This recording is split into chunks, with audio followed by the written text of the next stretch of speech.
पंजाब हवामान अभ्यासक मुक्काम पोस्ट गुगळी धामणगाव तालुका शिल्लक जिल्हा परभणी। आज आहे 27 एप्रिल 2023। आजपासूनचा प्रत्येक महाराष्ट्रातल्या शेतकऱ्याचा अंदाज येत आहे।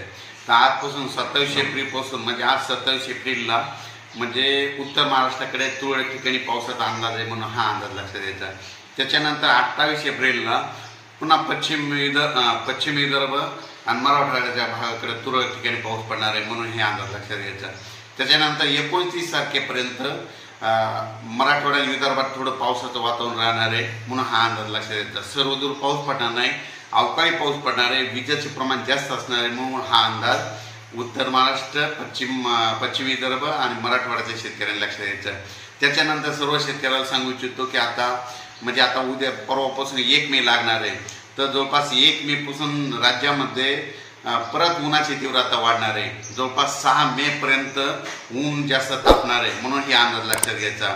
म्हणून त्याच्यानंतर म्हणजे सांगायचं झालं तर म्हणजे आज आहे 27 एप्रिल, 28 एप्रिल आणि 29 एप्रिल दरम्यान तुम्हाला एक सांगू इच्छितो।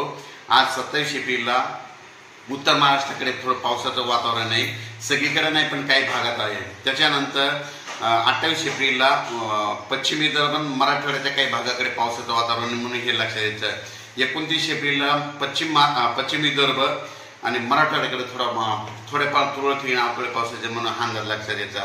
पण 1 मे पासून राज्यामध्ये उन्हाची तीव्रता वाढत जाणार आहे म्हणून हा अंदाज लक्षात घ्यायचा। 1 मे ते जवळपास 6 मे पर्यंत उन्हाची तीव्रता राहणार आहे, हवामान कोरडं राहणार आहे म्हणून हा अंदाज सर्व शेतकऱ्यांना लक्षात घ्यायचा। अचानक बदल झाला तर परत एक अंदाज दिला जाईल।